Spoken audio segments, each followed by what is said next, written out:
Hey, bienvenue dans ton Yann et Frank. Aujourd'hui, on reçoit Francis Denis, Olivier Séguin. Ils ont produit le documentaire Omerta. C'est disponible très, très bientôt, genre là. Fait que on en parle à l'instant.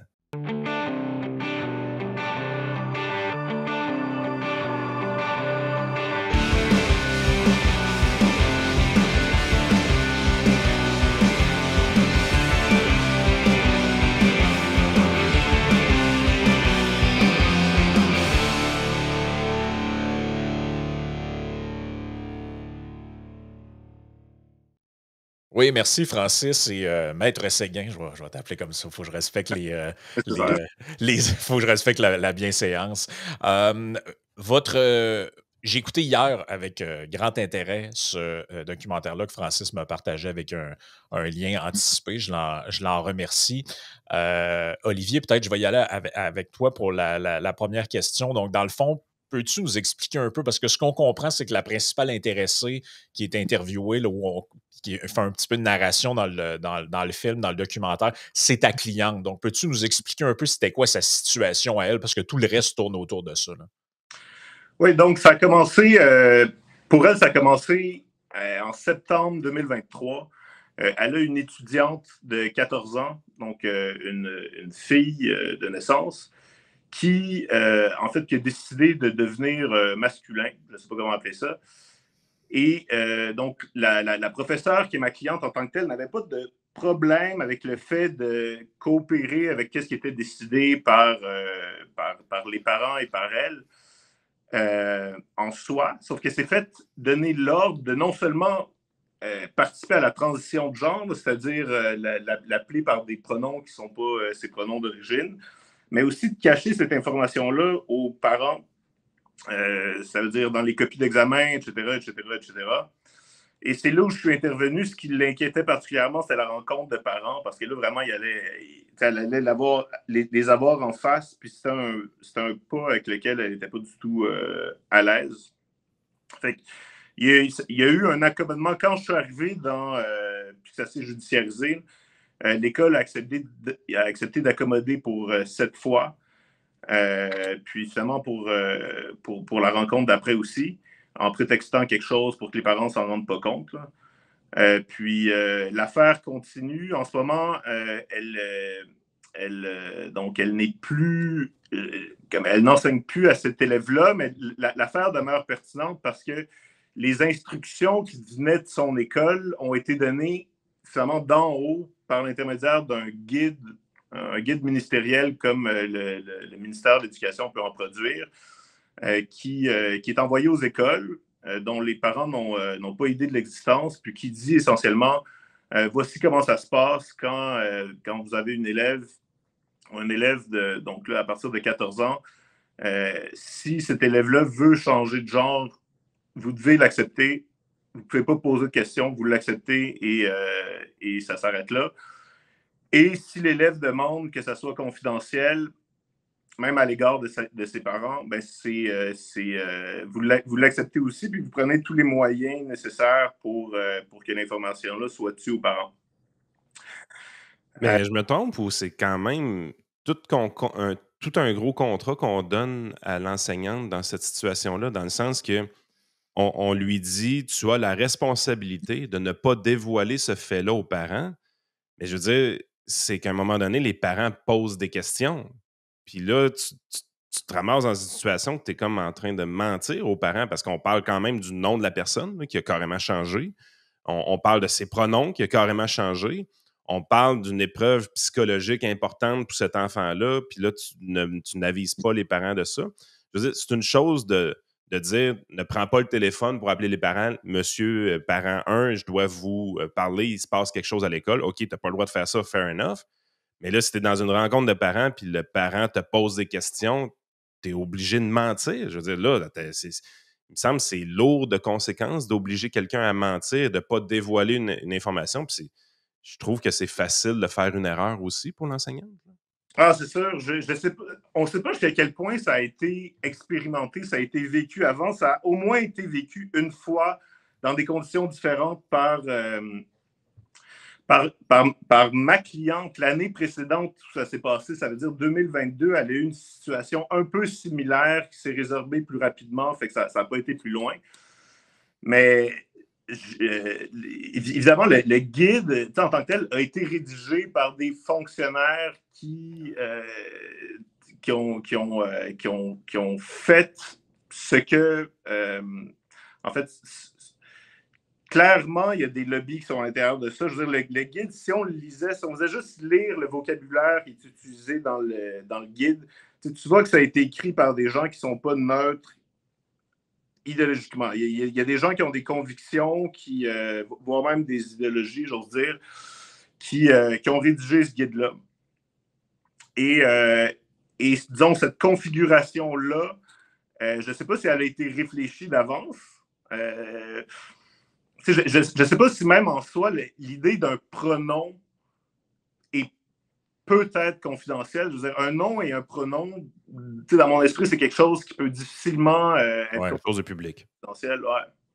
Ben c'est ça, c'est n'importe où que tu vas dans la vie, tu dois t'identifier, donner ton nom, puis bon, les pronoms sont implicites pour 99,9% des gens, là. Mais ça reste que c'est pas... Parce que, dans le fond, l'enseignante doit s'adresser à la fille devenue socialement un garçon, comme étant un garçon, donc il, dans la classe, mais lorsqu'elle parle de maintenant lui à ses parents, elle doit référer à lui comme étant elle, parce que sinon, elle serait comme en bris de conflit. C'est comme une espèce de gymnastique mentale permanente où c'est clair que n'importe qui maintenant va s'échapper. Ah, c'est fou. C'est sûr et certain. Francis, l'idée pour Libre Média de faire un documentaire, un film, en fond, sur cette histoire-là où il y a différents intervenants, c'est venu comment? Et peut-être nous expliquer un peu qui sont les différents intervenants que les gens peuvent voir là-dedans, puis les points de vue qui sont amenés. Donc, évidemment, il y a la dimension juridique là, avec Olivier, mais il y a autre chose aussi. Là. Oui, ben c'est ça. Dans le fond, l'idée d'abord, d'où est-ce que c'est venu? C'est venu c'est une coproduction, hein? Fait que c'est le Centre juridique pour les libertés constitutionnelles et Libre Média qui se sont mis ensemble pour justement faire un peu, disons, montrer un peu ce qui est en train de se passer aujourd'hui dans les écoles. Donc, parce que ce cas-là, comme on vient de le décrire puis de le commenter, ce cas-là, il est d'une certaine façon un peu, disons, représentatif de ce qui se passe partout dans les écoles au Québec. Ça ne veut pas dire qu'il y a une épidémie ou disons, il y a une contagion sociale. Ça, c'est un des concepts dont on parle dans le livre, là, dans le film. Mais il y a, oui, il y en a beaucoup. Et ça peut faire en sorte que des parents, des professeurs et tout citoyen, finalement, disons, ils savent pas nécessairement ce qui se passe dans les écoles. Donc, c'était un peu ce but-là d'informer sur la réalité à la fois de ce cas-là en particulier, parce qu'on interviewe la professeure à visage couvert, là, on ne la reconnaît pas. Et même, on a engagé une actrice pour faire des reconstitutions d'un peu de ce qu'elle vivait. Oui, exactement. Donc, la professeure, on l'interviewe, elle raconte un peu son histoire. Et ça, c'est important. Maintenant, le côté avec Olivier, c'est justement de montrer comment ce cas-là en particulier est pertinent pour l'ensemble du Québec et l'ensemble des gens qui sont impliqués dans l'éducation des enfants et tout ça. Et une troisième partie, c'est justement au-delà de ce cas-là, au-delà de la question des écoles, il y a quand même la question idéologique actuelle entourant le transgenrisme. On pourrait commencer avec le transhumanisme, c'est encore plus large, mais le trans... Oh, il y a un petit lag de son côté. Mais c'est ça, puis Olivier... Peut-être pour enchaîner, dans le fond, Olivier, de ton côté, je suis quand même surpris de voir que c'est un avocat du privé qui intervient à ce moment-là pour ce dossier-là. Moi, j'aurais pensé qu'un professeur aurait des ressources au niveau de son syndicat, par exemple, pour savoir comment interpréter la consigne du ministère, comment dealer avec ça, quels sont ses outils aussi pour l'aider, une forme d'entraînement ou quelque chose comme ça, peu importe quoi. Je me serais attendu que le syndicat soit très, très proactif dans un dossier qui est nouveau pour eux de ce côté-là. Là, ce qu'on se rend compte, c'est que non, c'est un avocat du privé qui est en train d'intervenir pour essayer d'aider l'enseignante à ne pas se mettre les pieds dans les plats et potentiellement perdre son emploi. Ouais, ben, normalement, effectivement, s'il y avait eu un syndicat, ça s'est passé dans une école privée. OK. C'est vraiment pour ça. Ça s'est passé dans une école privée, mais ce qui est vrai pour ma cliente, donc ce professeur-là, est vrai pour tous les profs parce que c'est vraiment des instructions qui viennent du ministère. Je tiens à préciser. Là, que ce soit privé ou public, ça ne change rien. Exactement, ça ne change rien. Puis, ça soulève des questions parce qu'effectivement, normalement, si ça n'avait pas été un avocat du privé, ça aurait été un avocat du syndicat. C'est la loi qui est à cet effet-là. Et je ne sais pas qu'est-ce qu'il y en est. À ma connaissance, cette situation-là ne s'est jamais présentée avant. Mais pour avoir beaucoup fouillé, parce que finalement, c'était mon travail de le faire, là, de comprendre qu'est-ce qui s'est passé, je sais que les syndicats, puis les syndicats de profs, et là, il y a différents syndicats de profs, mais je parle d'un en particulier, ont beaucoup participé, en fait, ont initié. Il y a eu des initiatives vraiment qui viennent des profs, des syndicats de profs. Derrière, finalement, ce guide-là. Fait qu'on a compliqué énormément la vie aux enseignants, mais derrière cette initiative-là, il y a les syndicats de profs qui l'ont initiée. Donc, ils ont collaboré avec le gouvernement pour compliquer la vie des professeurs. Ben, disons, en tout cas, si cette situation-là s'était présentée puis avait dû être défendue par un syndicat, je ne sais pas, mais ça aurait pu causer problème étant donné le parti pris que le syndicat a pour ce genre de directive-là. Non, je parle à travers mon chapeau, mais je me suis posé cette question-là parce qu'effectivement, je n'ai pas entendu que cette histoire-là avait été judiciarisée avant. J'ai vu l'affaire. Puis c'est étonnant parce que si c'est arrivé 2 fois en 2 ans dans la carrière, dans la jeune carrière de ma cliente, je suis convaincu qu'il y a des douzaines d'autres cas de figure comme elle. Donc, Francis, ouais, c'est ça, on t'a. C'est mon cellulaire est surchauffé. Donc là, je suis sur le système Wi-Fi de la halte routière du gouvernement du Québec. Donc, si ça ne marche plus, c'est de la faute du gouvernement. C'est simplement pour continuer un peu sur les différentes personnes avec qui on a fait le parti, puis on s'est rendu compte que c'est une question beaucoup plus large et même internationale. Donc, on a fait des entrevues avec des gens, par exemple, la psychothérapeute et fondatrice de Gen Spec, Stella O'Malley, en Irlande, qu'on a rencontré. Même Titine Kwenze, qui est à l'Université Laval. Erin Friday, qui est cofondatrice de R-Duty, qui est une espèce d'organisation, une association de parents en Californie qui, justement, milite pour la défense. Margaret Stern, qui est une militante féministe en France, bien assez connue sur les réseaux sociaux, et autrice, comme on dit. Et Athéna Davis, qui est membre du réseau Récit, ici même au Québec. Donc, on a rencontré un peu tous ces gens-là pour essayer de faire un peu la lumière sur qu'est-ce qui se passe, parce qu'il y a des forces, disons, internationales, il y a des lobbies internationaux qui sont bien impliqués là-dedans, de comprendre qu'il n'y a pas, qu'on soit pour ou contre, il faut sortir de la naïveté collective dans laquelle on est souvent plongé. Il faut sortir de cette naïveté-là.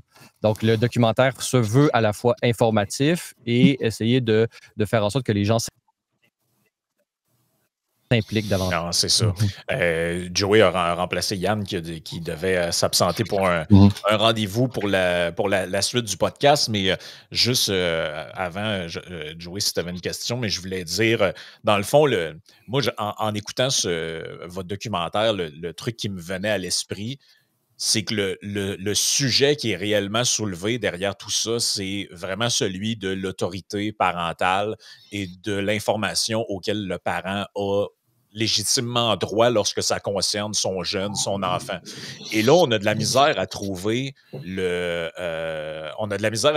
le fond, c'est quoi le fil conducteur? Parce que, tu sais, là, on nous dit que si un élève niaise avec son cellulaire, tu sais, le professeur, il devrait appeler le parent pour lui dire, mais s'il a changé, il est en train d'entamer une transition, il devrait cacher cette information-là. c'est quoi la logique là, dans la loi par rapport à ça? Est-ce qu'il y en a une? Parce que moi, j'étais sous l'impression que, par exemple, une enseignante qui s'aperçoit qu'il y a une jeune fille qui se mutile ou, par exemple, qui souffre d'anorexie ou en tout cas quelque chose comme ça, elle devait faire part de ça aux parents. Est-ce que c'est le cas ou on dirait que je me mets dans la peau peut-être des parents qui nous écoutent, qui ont des enfants, puis on dirait qu'on ne comprend pas la logique derrière tout ça. Si je peux répondre, il y a des... donc, le problème sur le plan juridique, ça a commencé en 2016. En 2016, il y a une loi qui a été passée, projet de loi 103, mettons. C'est expression identité de genre à la Charte québécoise, correct. Mais la deuxième affaire, vraiment plus grave et plus suspecte, c'est que ça fait en sorte que les mineurs, donc à partir de 14 ans, peuvent changer de nom et changer de mention de genre dans leur certificat de naissance sans demander à qui est singulier quand même. Et c'est ce qui fait en sorte que le ministère de l'Éducation, se basant sur cette même affaire-là, on dit de la même façon, si un mineur peut changer de genre sans demander à ses parents à partir de 14 ans, c'est pareil. Puis, accessoirement, ils ne demandent pas non plus que ça soit fait dans le certificat de naissance pour que l'école... fait que, disons, la logique du ministère de l'Éducation, c'est celle-là. Ça ne veut pas dire que c'est bien fondé. Il y a une logique de la loi qui vient de 2016. C'est pour avoir vraiment suivi ce qui s'est passé, je peux vous dire que c'est les mêmes... c'est les mêmes acteurs qui ont été derrière les modifications qui ont été faites dans la loi là, au niveau des groupes d'intérêt, des groupes de représentation des trans, que ceux qui ont rédigé le guide. Puis ça s'est fait sans que les gens vraiment comprennent ce qui est en train de se passer. Là. Pour avoir beaucoup suivi, moi, je suis sûr et certain qu'à peu près tout le monde, sauf peut-être la ministre qui est derrière ça, Manon Massé, évidemment, croyait qu'à partir de 14 ans, tu devais demander l'autorisation à tes parents. En gros, que ça devait être notifié à tes parents, que tes parents avaient une réagir s'il y avait quelque chose. Mais c'est pas le cas. Donc, il y a toute la question des parents, du droit de savoir des parents qui est lésé en ce moment même.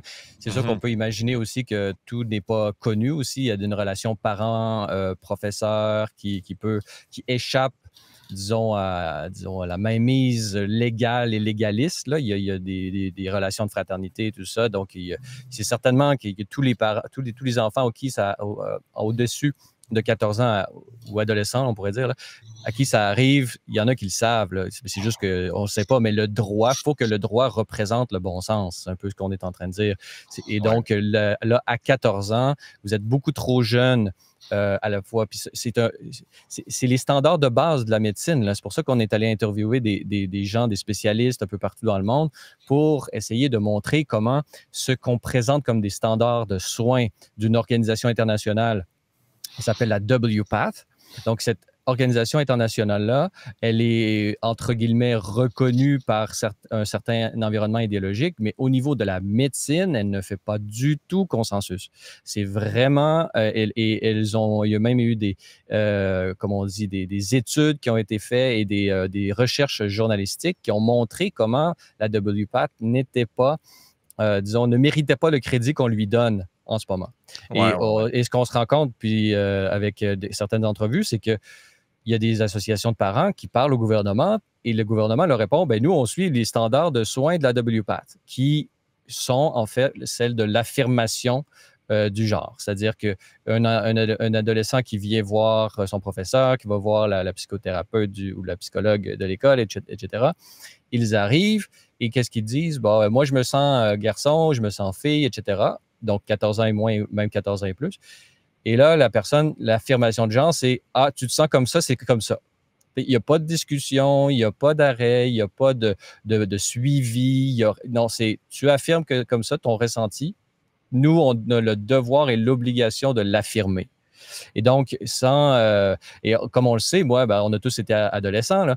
Moi, je tripais, je sais pas, un jour, j'étais punk rock, et l'autre jour, j'allais dans les raves, j'étais techno. Je veux dire, on virevolte, là, je veux dire, puis c'est l'âge pour ça, puis c'est très bien. Et c'est justement cette liberté par rapport à ses choix, c'est-à-dire qu'on peut se tromper, ça veut dire qu'on peut, disons, on peut prendre un côté de l'autre, se tenir avec des amis de l'autre, on peut changer, puis c'est ça la jeunesse, et c'est ça qui permet de construire la personnalité. Et là, ce qu'on fait quand on arrive avec l'affirmation de genre, c'est qu'on dit, toi, en ce moment, tu te sens comme ça, donc je vais affirmer ce que tu te ressens maintenant comme ça, et on va même sceller, et là, si on rentre dans l'affirmation qui va au traitement hormonaux, tout ça, là, on va prendre ce moi momentané et on va le sceller, on va le figer, et il va être permanent pour toujours. Donc, c'est vraiment contraire à l'esprit de la jeunesse, à l'esprit dans lequel la jeunesse doit pouvoir se vivre. Donc, là, c'est un peu ça le problème avec ça. C'est-à-dire qu'on dit pas que, bon, il n'y a pas de dysphorie de genre, on dit pas qu'il n'y a pas des changements de sexe qui sont légitimes, on dit pas que ça n'existe pas, on dit pas que c'est pas bien, on dit pas, etc. Ce qu'on dit, c'est, ce que les spécialistes dans le documentaire disent, c'est dans l'adolescence, c'est un mouvement trouble. Le gouvernail est un peu, la boussole va dans tous les sens. Et c'est pas rendre service. Le rôle des adultes, c'est de protéger, entre guillemets, les enfants contre eux-mêmes. Par exemple, pourquoi ils n'ont pas le droit de vote? C'est parce que, justement, ils n'ont pas, entre guillemets, la société a décidé qu'ils n'avaient pas le jugement pour le faire. C'est un peu la même chose sur certaines décisions. On ne peut pas acheter d'alcool, on ne peut pas acheter de loterie, on ne peut pas acheter de cigarettes.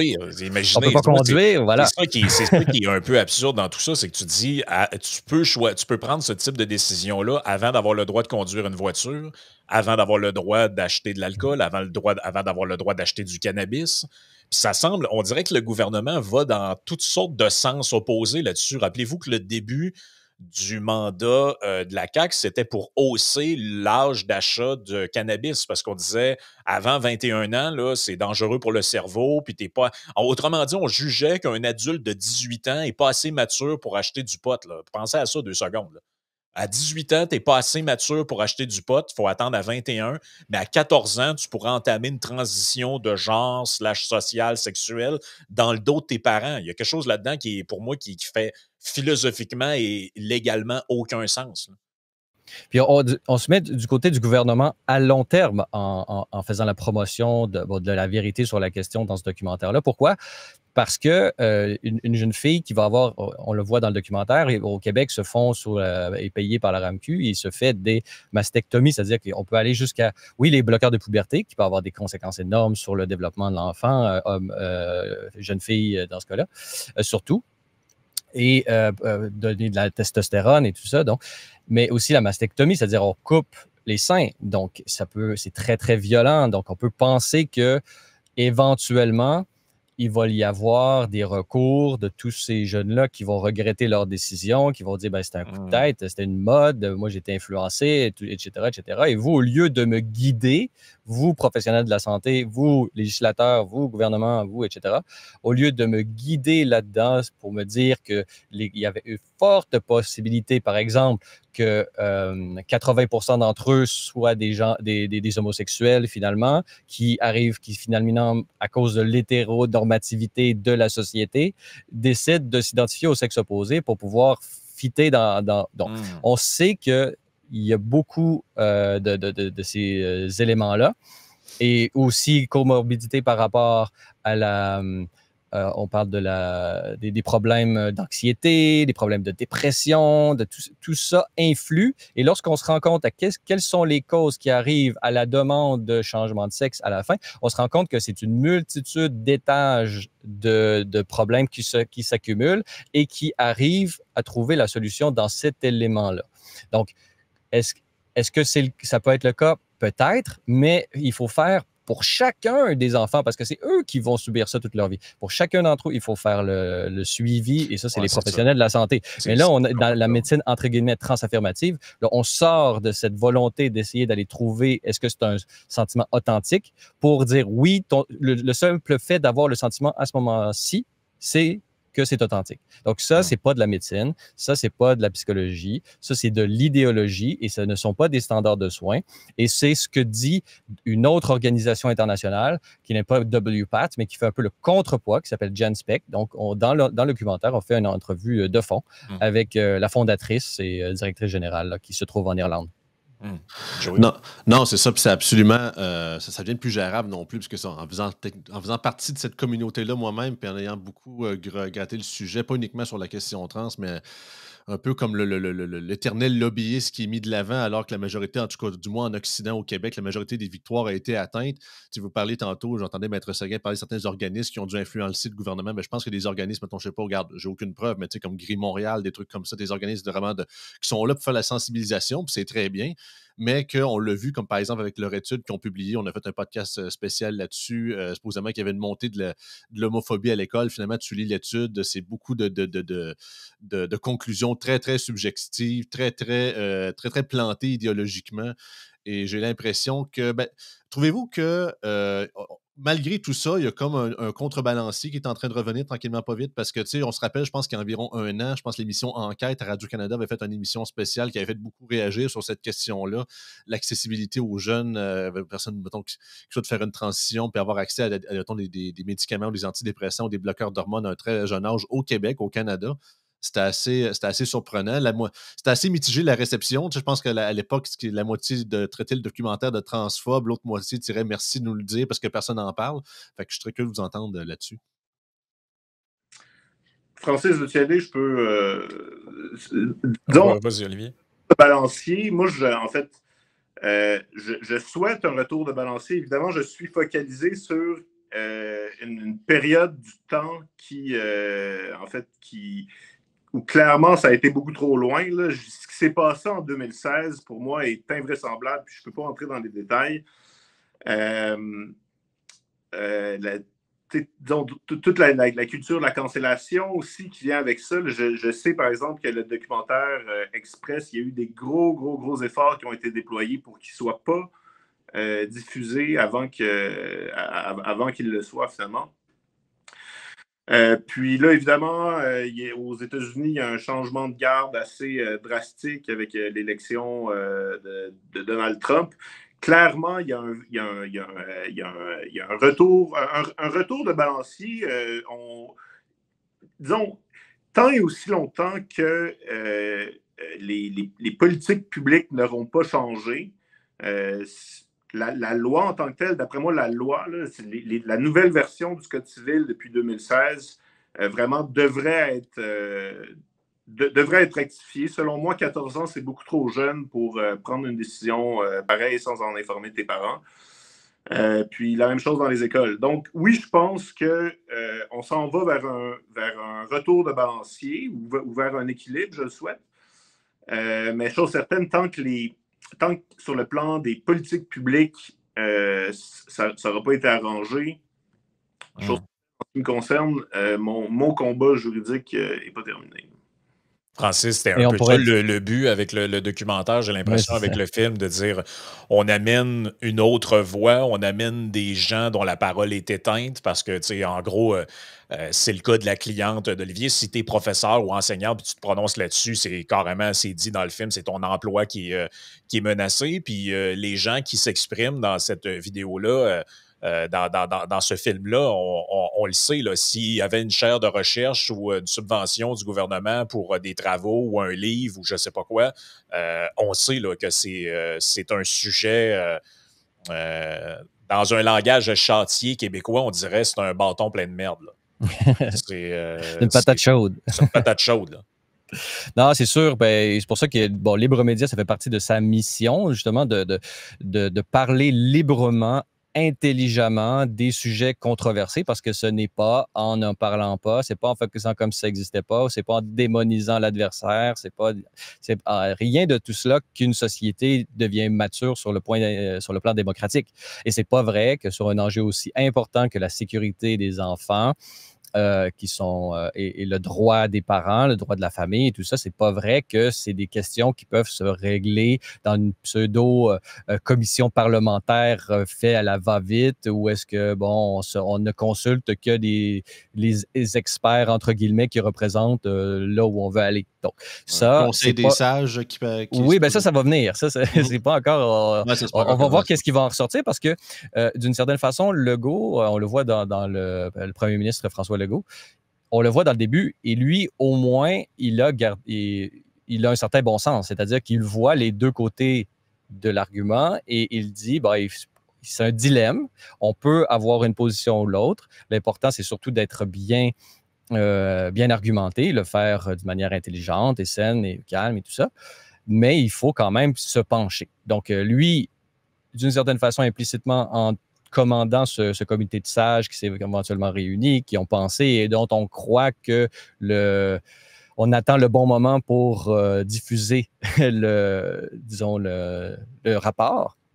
Donc, on peut penser que, justement, il considérait que ça ne pouvait pas se régler dans la commission parlementaire et tout ce qui avait eu lieu au Parlement avant, justement. Donc là, on va voir qu'est-ce qui va en résulter. J'espère que le documentaire va pouvoir sensibiliser les gens à voir disons que les gens qui souffrent là, parce qu'on présente souvent ça comme des avancées sur la grande histoire presque eschatologique ou sotériologique, pour employer des termes théologiques qui sont appropriés selon moi là, parce qu'on en parle comment disons, les idéologies remplacent les religions hein, d'une certaine façon aujourd'hui. Ouais.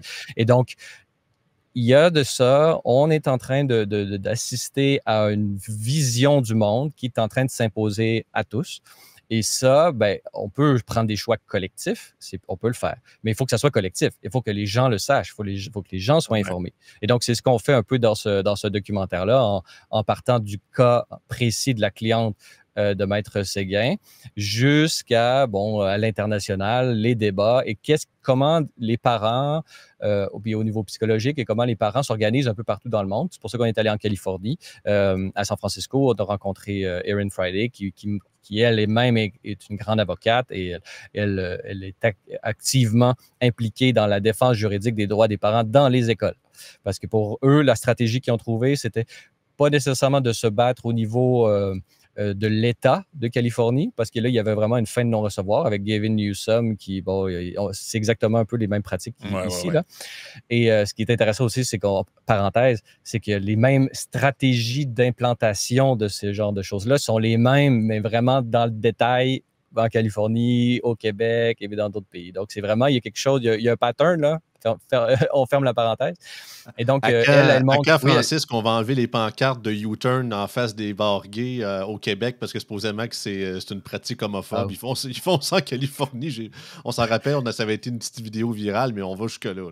Ça, c'est dans le micromanagement. Là, ils cherchent on est un peu dans... Exactement. Il y a d'autres problèmes en Californie. On a fait d'autres reportages en Californie l'été dernier. Là, donc, je les inviterais à aller s'occuper de ces problèmes-là. Là, d'abord, il y a des priorités. Il y a l'ordre des priorités qui est important, mais justement, elle montre comment la défense, en tout cas dans son cas, et peut-être que c'est le nôtre aussi, parce que c'est la même chose, comme je l'ai dit, en Californie, ils se battent davantage au niveau des conseils scolaires pour mettre dans les règles scolaires, établissement par établissement, ou ici, peut-être, ça pourrait être les commissions scolaires, même si ça n'existe plus, mais en tout cas, leur équivalent, c'est de mettre des règles d'obligation d'informer, pour justement faire contrepoids au guide qui est là, qui va peut-être, espérons-le, être réécrit. On peut réécrire des guides comme ça, on peut réécrire des politiques, ou même les politiques, le droit de la famille, on peut mettre une clause pour dire cet article ne s'applique pas dans le cas d'une transition de genre, où est-ce qu'on sans suivi, et là on met les garde-fous. Par exemple, dans les médicales à mourir, on avait mis 800 garde-fous qui ont tous tombé un après l'autre. Là. Mais ça, c'est une autre question. Mais on avait mis beaucoup de garde-fous pour faire en sorte que celui qui arrive au moment où est-ce qu'il peut faire la demande d'euthanasie, qu'il puisse le faire, mais il a été suivi. C'est un peu la même chose. C'est-à-dire qu'on pourrait, dans l'organigramme législatif, ajouter une clause et des garde-fous qui font en sorte que finalement, si tu arrives à 14 ans et tu veux changer de sexe, pour moi, c'est impossible d'authentifier la véracité de ce désir-là en moins de 2 ans de suivi psychologique. Là, je veux dire, c'est trop, ça bouge trop dans la tête dans le corps des jeunes à 14 ans là, pour prendre des décisions pour mais surtout, toujours. Là. c'est moi ce que je trouve que votre documentaire, le film met bien en relief, c'est l'idée qu'on peut tenir les parents complètement à l'écart de ce processus-là par confidentialité ou par. En fait, c'est que c'est comme si cette loi-là et cette législation-là québécoise qui a été faite présuppose que le parent est un ennemi de l'enfant. Et c'est ça qui est le plus inquiétant là-dedans. Je comprends, puis je le sais, là. Je comprends qu'il y a des parents qui sont des mauvais parents. Je comprends qu'il y a des parents qui sont des abuseurs d'enfants. Je comprends que des enfants doivent être sortis parfois de leur cadre familial naturel pour être mis en famille d'accueil pour toutes sortes de raisons. Là. Ça arrive. On sait que ça arrive et on sait que ce sera probablement toujours nécessaire. Il y a des gens qui sont incapables de s'occuper de leur progéniture. Je comprends ce bout-là. Par contre, dans la vaste majorité des cas, les parents ne sont pas des ennemis de leur enfant. S'il y a quelqu'un qui a à cœur le bien-être et le développement de son enfant, c'est un parent. C'est les gens qui nous écoutent en ce moment qui ont des enfants, ils s'intéressent au développement de leur enfant. Et je pense qu'ils sont.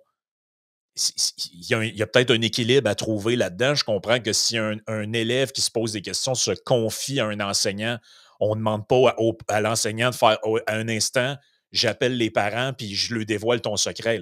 C'est pas de ça qui est question, mais s'il y a vraiment un processus qui est entamé, qui est suite de cette réflexion-là de l'élève qui peut être peut-être secret pendant un temps, et qu'on demande strictement au professeur de mentir aux parents, à la famille, là, à mon avis, on dépasse le seuil de l'acceptabilité.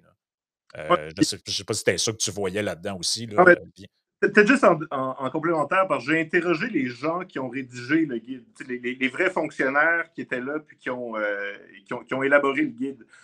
Puis, je peux te confirmer que sur la base d'études qu'eux-mêmes citent, donc c'est leur présupposition, qu'eux prennent pour acquis que les parents d'enfants trans sont des gens qui les violentent. Puis leur manière de définir cette violence-là, c'est s'ils refusent de tempérer, en quelque sorte, à leur changement de genre, c'est de la violence.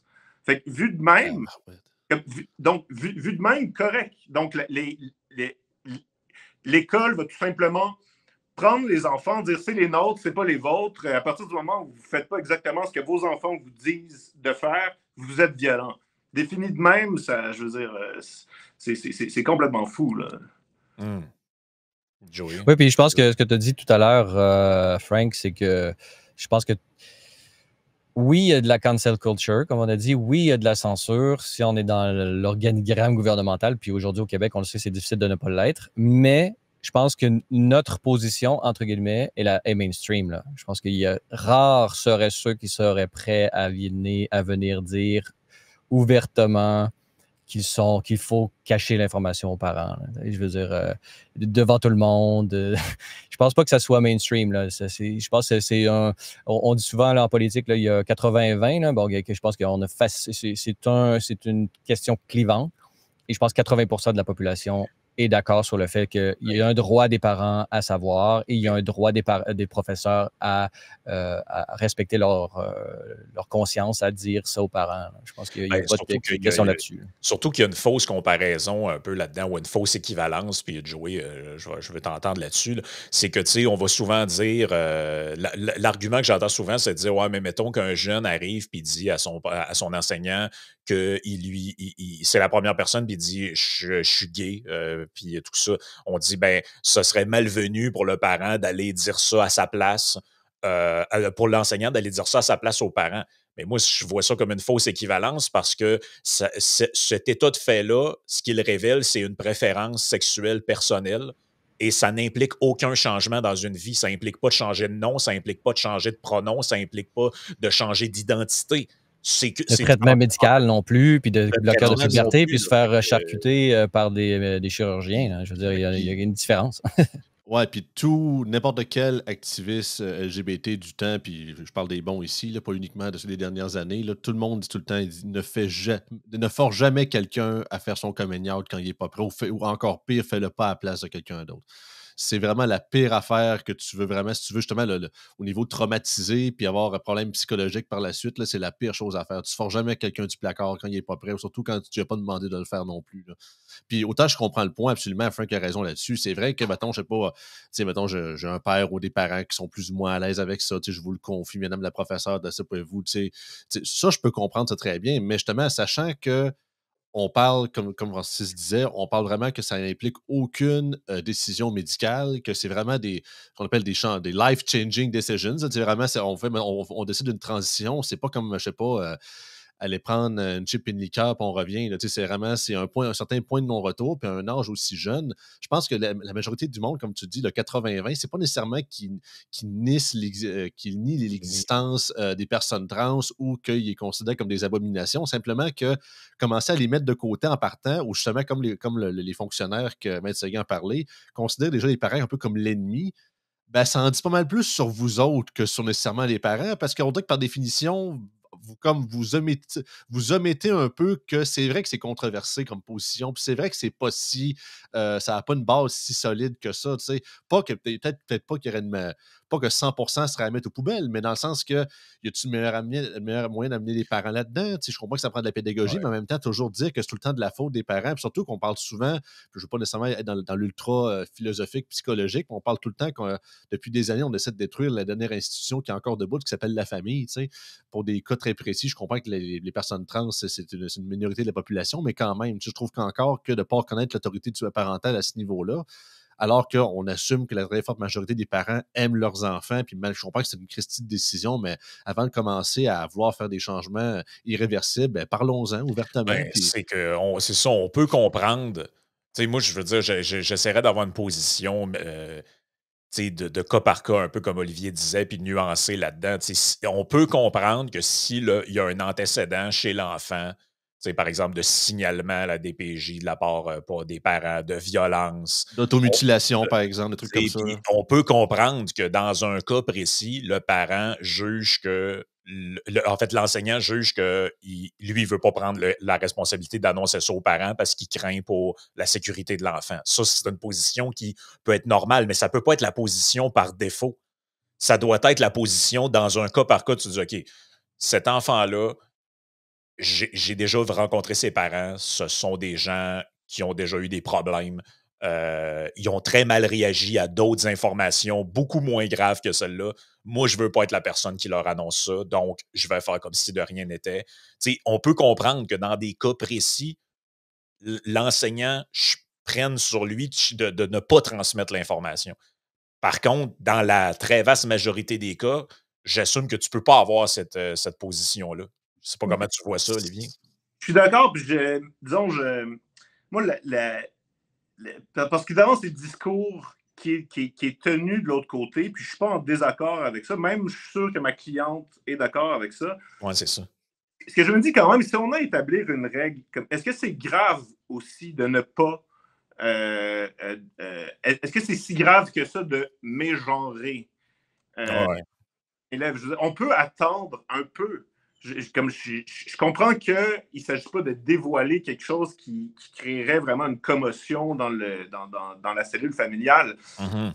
Non plus si grave de se dire, sois un peu patiente, et dans un an ou deux, tu auras ta liberté, et puis nous autres, on t'appellera par les pronoms que tu décides.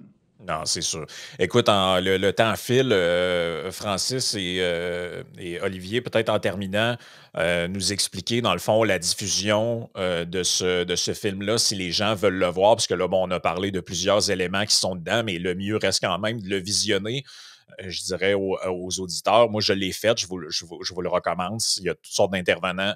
Vous allez pouvoir vous faire une meilleure idée du parcours de l'enseignante et des décisions auxquelles elle est confrontée et aussi du cas de conscience qu'elle vit, un peu comme tu faisais le parallèle avec l'aide médicale à mourir. Il y a beaucoup de médecins qui ont vécu des cas de conscience là-dessus et de ce que je comprends, eux, on a quand même le loisir de refuser de faire l'acte si ça va à l'encontre de ce que je pense qui est quand même un élément non négligeable. Donc, les gens qui veulent voir le film, c'est quoi la marche à suivre? Ben, rien de plus simple. Allez sur la. Bon, il y a déjà des articles qui sont publiés sur la chaîne, sur la page de Libremédia ou libre-media.com, mais vous pouvez le voir en primeur sur la chaîne YouTube le 4 juin prochain à 20h. Donc, la semaine prochaine, 4 juin à 20h, ça va être publié sur la chaîne YouTube de Libre Média. Et hier, on a publié le trailer du documentaire. Donc, vous pouvez déjà aller visionner, avoir un avant-goût de ce qui vous attend. Parfait. Donc, on le suggère, je le suggère aux gens, nonobstant de l'idée que vous avez par rapport à ce sujet-là. Il y a une chose qui est certaine, en tout cas, moi, c'est ce que je voyais en l'écoutant. On se rend compte qu'avec ça, on a mis des professionnels dans l'embarras, ou on va mettre des professionnels dans l'embarras. Et comme c'est soulevé à un moment donné dans le film, il y a des enseignants qui vivent mal avec la responsabilité qu'on vient de leur mettre sur le dos avec ça. Ce qu'on comprend, c'est qu'en gros, c'est l'opinion de plusieurs enseignants, c'est j'ai pas à gérer ça à quelque part. Là. Moi, je suis payé pour enseigner les mathématiques, l'anglais, l'histoire à des jeunes. Je suis pas payé pour gérer la relation avec les parents, la transition sociale et sexuelle. C'est une responsabilité, je veux dire, des enseignants, là, puis en plus, de plus en plus, on est dans un contexte où il y en manque, on a un peu n'importe qui, des fois, qui est amené à travailler dans des classes. C'est une responsabilité qui dépasse de très loin non seulement leurs compétences médicales et tout ça là-dedans, mais on ne devrait pas leur donner on ne devrait pas leur mettre sur le dos ça en disant faites attention, si jamais vous vous échappez, ça se peut qu'on vous mette à la porte. Là. Il y a quelque chose de lunaire là-dedans. Donc, je le suggère vraiment à nos auditeurs, allez voir ça, Omerta. Donc, la semaine prochaine, je crois que c'est le mercredi, donc le 4 juin, sur la chaîne YouTube de Libre Média. Merci beaucoup, Maître Séguin et Francis Denis. Merci. Qui est avec nous ce matin. Puis, au plaisir de se reparler. Oui, et bonne écoute à tous. Merci, merci à vous autres. Merci beaucoup. Bye.